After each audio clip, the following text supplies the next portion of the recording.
নমস্কার। রাজ্য রাজনীতি, দেশ বিদেশ, আবহাওয়া, খেলাধুলা ইত্যাদি গুরুত্বপূর্ণ খবর নিয়ে হাজির আমরা। আজ 4 এপ্রিল শনিবার। প্রথমে দেখে নেব আজকের তাজা শিরোনাম। চ্যানেলে নতুন হয়ে থাকলে অবশ্যই সাবস্ক্রাইব করবেন। 7 বিচারককে আটকে রাখার নেপথ্যে বহিরাগতেরা, কমিশন বিজেপিকে দুষে মমতার মুখে সিআইডির তৎপরতার প্রশংসা। বিচারকদের পর্যাপ্ত নিরাপত্তা দেওয়া হবে, বৈঠকে কলকাতা হাইকোর্টকে আশ্বস্ত করলেন মুখ্য সচিব এবং স্বরাষ্ট্র সচিব। মোথাবাড়িতে এনআইএর মেগা এন্ট্রি, ডিআইজির নেতৃত্বে ব্লক অফিস ও থানায় ম্যারাথন তদন্ত, ভোটের আগে বাংলায় বড় অ্যাকশন। মোথাবাড়িতে গাড়ির উপর উঠে উস্কানিমূলক বক্তৃতার অভিযোগ, সিআইডির হাতে পাকড়াও অভিযুক্ত, 14 দিনের পুলিশি হেফাজত। মুম্বাই থেকে বিজেপি ধার করে মোথাবাড়ি কাণ্ডে মোফাক্কারুল ধরা পড়তেই বিস্ফোরক মুখ্যমন্ত্রী। অষ্টম সাপ্লিমেন্টারি তালিকা প্রকাশ, এখন কত নামের নিষ্পত্তি, বিরাট বিবৃতি কমিশনের। শতাব্দী রায়ের সামনেই ধুমধুমার, মুরারিয়ে তৃণমূলের গোষ্ঠীদ্বন্দ্ব তুঙ্গে, সভা ছেড়ে বেরিয়ে গেলেন সাংসদ। ভোটের মুখে তৃণমূলে ভূমিকম্প, ফের তলবে সব ফেলে ইডি হাজিরা, মমতা ঘনিষ্ঠ দাপুটে শাসক নেতার। কার নির্দেশে কাজ করেছেন মোফাক্কেরুল, তদন্তের দাবি সুকান্তের। শ্রমিক বললেন, পরিকল্পনা করে অশান্তি পাকিয়েছে তৃণমূল।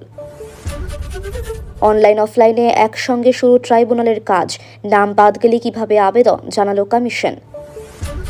তৃণমূল ছাড়া বিচারকদের আটকে রাখার সাহস কার হবে, কালিয়াচক কাণ্ডে বিস্ফোরক অধীর।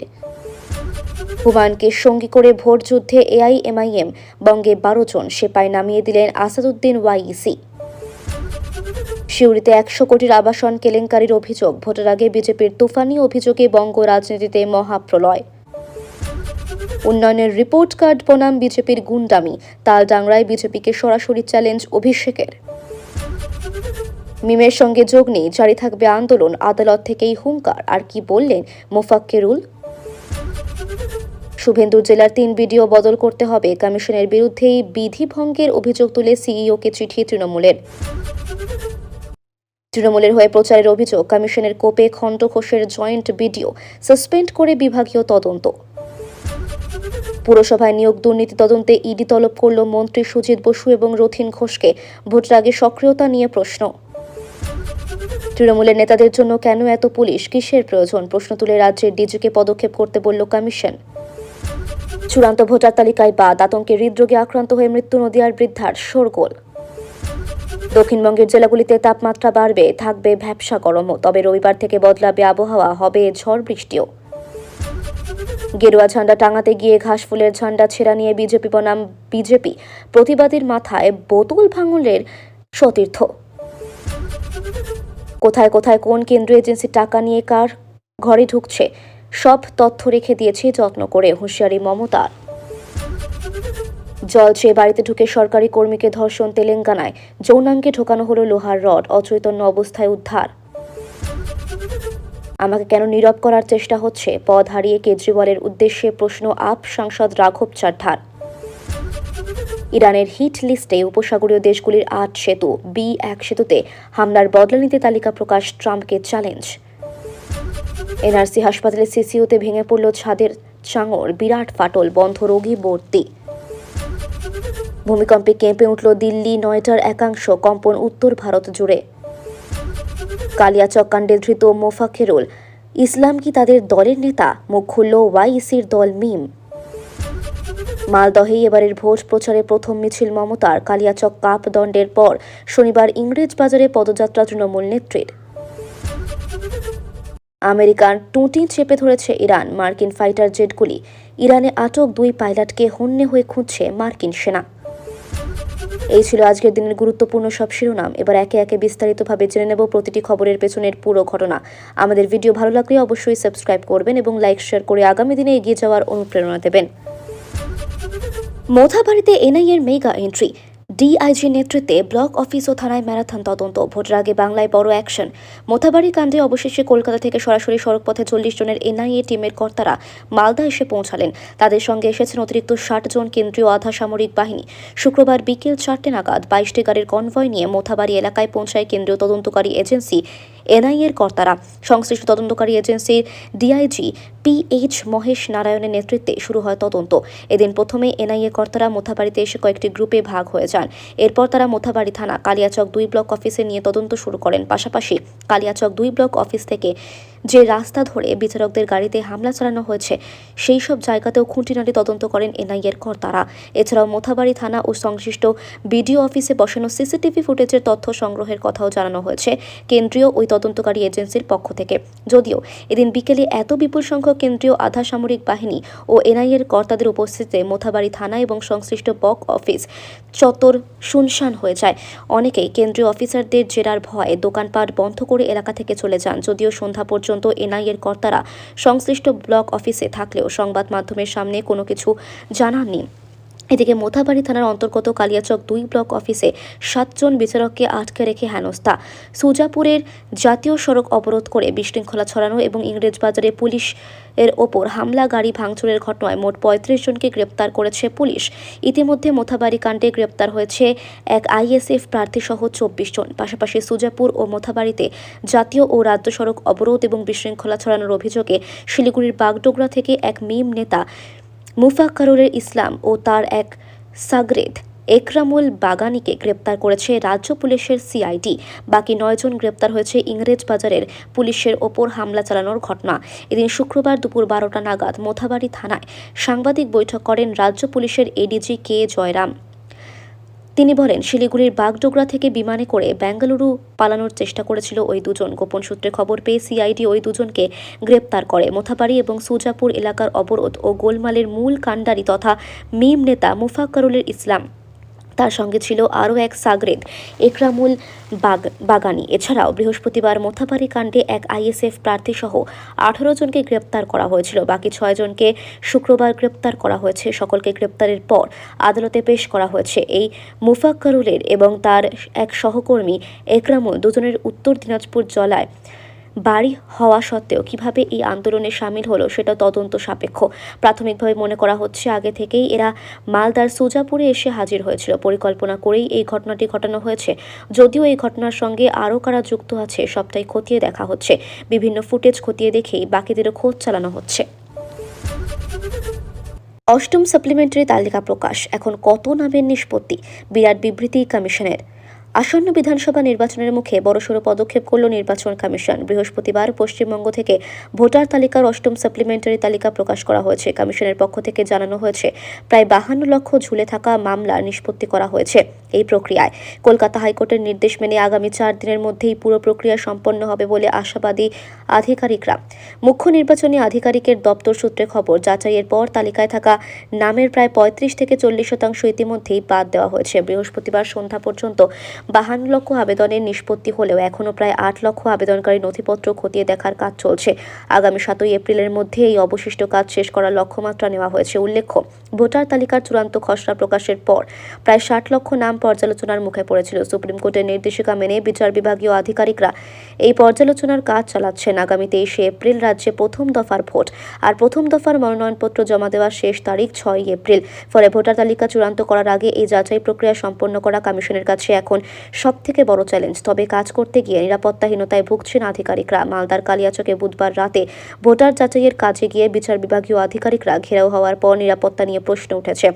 নির্বাচন কমিশন সূত্রে জানানো হয়েছে, কালিয়াচকের ঘটনার পর রাজ্য জুড়ে মোতায়েন করা বিচার বিভাগীয় আধিকারিকদের নিরাপত্তা সুনিশ্চিত করতে পর্যাপ্ত পদক্ষেপ নেওয়া হয়েছে। কমিশনার স্পষ্ট করে দিয়েছে যে যাদের নাম এই সাপ্লিমেন্টারি তালিকায় থাকবে না তাদের নিজেদের দাবি হওয়া নিয়ে ট্রাইব্যুনালের দ্বারস্থ হতে হবে। নির্বাচনকে সামনে রেখে ভোটার তালিকা নিয়ে কমিশনারি তৎপরতা রাজনৈতিক মহলে যথেষ্ট তাৎপর্যপূর্ণ বলে মনে করা হচ্ছে। ইরানের হিট লিস্টে উপসাগরীয় দেশগুলির 8 সেতু। B1 সেতুতে হামলার বদলা নিতে তালিকা প্রকাশ, ট্রাম্পকে চ্যালেঞ্জ। ইরানের হিট লিস্টে এবার উপসাগরীয় অঞ্চলের 8টি গুরুত্বপূর্ণ সেতু। তাদের সবচেয়ে দীর্ঘতম সেতু B1-এ আমেরিকা এবং ইসরায়েল হামলা চালানোর কয়েক ঘন্টার মধ্যে ওই সেতুগুলির মানচিত্র এবং তালিকা প্রকাশ করে দুই দেশকে চ্যালেঞ্জ ছুড়ে দিলেন ইরান। তাদের আধা সরকারি সংবাদ মাধ্যম ফার্স্ট নিউজ এজেন্সিতে সেই তালিকা ছবি সহ প্রকাশ করা হয়েছে। প্রসঙ্গত, বৃহস্পতিবার ইরানের কারাজে সে দেশের সবচেয়ে গুরুত্বপূর্ণ এবং দীর্ঘতম সেতু B1-এ বোমাবর্ষণ বর্ষণ করে ইসরায়েল এবং আমেরিকা।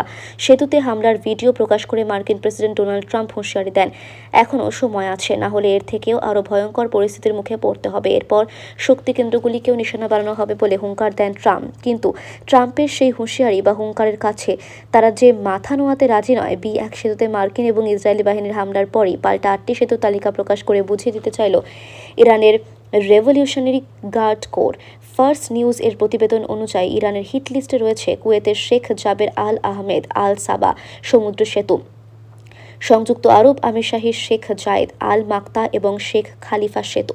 এছাড়াও বাহরাইনের কিং ফাহাদ কজওয়ে, জর্ডানের কিং হুসেন দামিয়া এবং আবদুন সেতু, তেহরানের সঙ্গে ইরানের পশ্চিম অংশের শহর কারাজের সঙ্গে সংযোগ রক্ষাকারী সেতু B1। বৃহস্পতিবার সেই সেতুতে মুহুর্মুহু বোমাবর্ষণ করে মার্কিন এবং ইসরায়েল বাহিনী।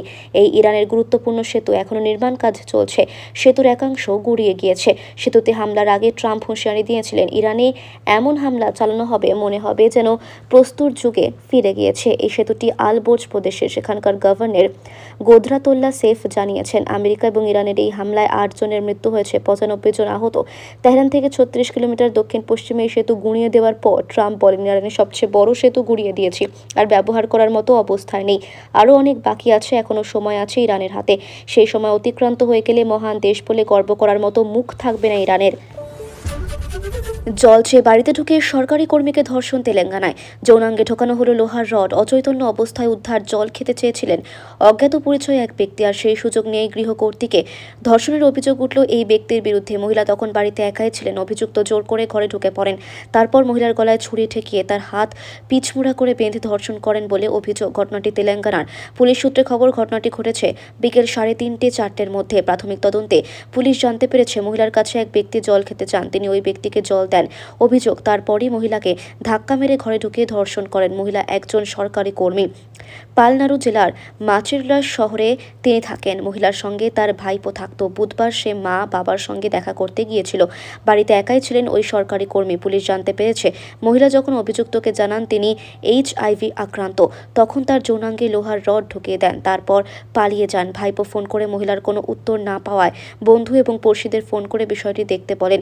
তখন পড়শিরা মহিলার বাড়িতে ঢুকে তাকে অচৈতন্য অবস্থায় পড়ে থাকতে দেখেন। পুলিশে খবর দেওয়া হয়। পুলিশ এসে মহিলাকে উদ্ধার করে হাসপাতালে ভর্তি করায়।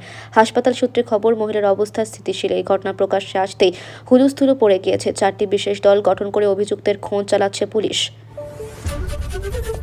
শতাব্দী রায়ের সামনেই ধুন্ধুমার মুরারিয়ে, তৃণমূলের গোষ্ঠীদ্বন্দ্ব তুঙ্গে। সভা ছেড়ে বেরিয়ে গেলেন সাংসদ। তৃণমূলের প্রার্থী নিয়ে গোষ্ঠীদ্বন্দ্ব মাথাছাড়া দিল বীরভূমের মুরারিয়ে। খোদ সাংসদ শতাব্দী রায়ের সামনেই বিশৃঙ্খলার সৃষ্টি হয়। অবস্থা বেগতিক দেখে দলীয় কার্যালয় থেকে সভা শেষ না করেই বেরিয়ে যান শতাব্দী। এরপরে উত্তেজনা আরও বাড়ে। তবে কোন ধরনের অপ্রীতিকর ঘটনা ঘটেনি? মুরারি বিধানসভা কেন্দ্রে তৃণমূলের প্রার্থী নিয়ে দীর্ঘদিন ধরেই ক্ষোভ রয়েছে। বিদায়ী বিধায়ক চিকিৎসক মোশাররফ হোসেনকে দলের একটা বড় অংশ মেনে নিতে পারছেন না। দলের স্থানীয় নেতৃত্ব চেয়েছিল মুরারি বিধানসভা কেন্দ্রের প্রার্থী করা হোক প্রাক্তন বিধায়ক প্রয়াত আব্দুর রহমানের ছেলে সঞ্জিবুর রহমান ওরফে বাপ্পাকে। অন্যদিকে পাথর ব্যবসায়ী আলী খানও প্রার্থী হওয়ার জন্য দৌড়ঝাঁপ শুরু করেন। শেষ পর্যন্ত দল মোশাররফ হোসেনের নাম ঘোষণা করে। এর ফলে দলের বড় অংশ এখন সেভাবে প্রচারে নামেনি। সেই অভিমান মেটাতে শুক্রবার মুরারি দলীয় কার্যালয়ে গিয়েছিলেন বীরভূম সাংসদ শতাব্দী রায়। বৈঠক চলাকালীন আলী খান ডুরিয়া অঞ্চলের 3 পঞ্চায়েত সদস্যার স্বামীদের দল থেকে বহিষ্কার করার দাবি জানান। এ নিয়ে ব্লক সভাপতি বিনয় ঘোষের সঙ্গে তর্কাতর্কি শুরু হয়। ক্ষণিকের মধ্যে সেই বিতর্ক বড় আকার ধারণ করে। অবস্থা বেগতিক দেখে সভা ছেড়ে বেরিয়ে যান শতাব্দী রায়। তৃণমূলের মুরারি 1 নম্বর ব্লক সভাপতি বিনয় ঘোষ বলেন, আমাদের প্রার্থী মোশাররফ হোসেন দলকে না জানিয়ে দলীয় কার্যালয়ের পাশেই আলী খানের বাড়িতে একটি নির্বাচনী কার্যালয় খুলেছে, অথচ আমাদের নিজের বড় দলীয় কার্যালয় রয়েছে। নিয়ে সভায় প্রশ্ন তুলতেই কিছুটা কাটাকাটি হয়। আমরা মোশাররফে বলেছি, কর্মীদের মধ্যে মান অভিমান রয়েছে, সেটা ধীরে ধীরে কাটিয়ে উঠতে হবে, কিন্তু আপনি দলকে না জানিয়ে নিজের ইচ্ছে মতো দলীয় কার্যালয় খুলবেন, এটা হতে পারে না। পরে অবশ্য ভুল বোঝাবুঝি মিটে যায়। সাত বিচারককে আটকে রাখার নেপথ্যে বহিরাগতেরা। কমিশন বিজেপিকে দুষে মমতার মুখে সিআইডির তৎপরতার প্রশংসা।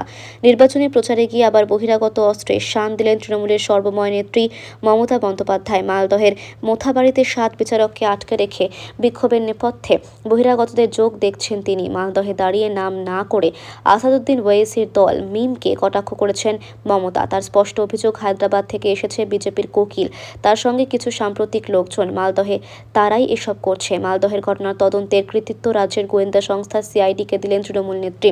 তার দাবি, মালদহে যে এই ঘটনা ঘটিয়েছেন তাকে বাগডোগরা থেকে গ্রেফতার করেছে সিআইডি। উল্লেখ্য, এই ঘটনার তদন্ত শুরু করেছে এনআইএ।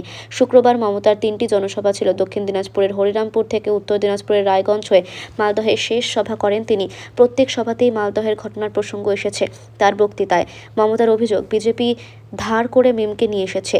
আইএসএফ ওদের সঙ্গে, কংগ্রেসেরও উস্কানি আছে আর বিজেপিরও উস্কানি আছে। বিহারে এরা পয়সা নিয়ে ভোট কেটে বিজেপিকে জিতিয়েছিল। বুধবার ওরা অশান্তি করেছে। মালদহের সভায় বিচারকদের আটকে রাখার ঘটনা নিয়ে আক্রমণের তেজ কয়েক গুণ বাড়িয়ে দেন মমতা। তার দাবি, মালদহের একটা ঘটনা বাংলার সম্মান নষ্ট করে দিয়েছে। স্থানীয় লোকেরা এর জন্য দায়ী নন, তাদের ক্ষোভ থাকতেই পারে। হায়দ্রাবাদ থেকে এসেছে বিজেপির কোকিল, তার সঙ্গে কিছু সাম্প্রদায়িক লোকজন। মালদহে তারাই এসব করছে। আমরা হাতে নাতে ধরেছি। বিমানবন্দর থেকে সিআইডি ধরেছে। বিচারকদের কারা আটকে রেখেছিল? বহিরাগতেরা।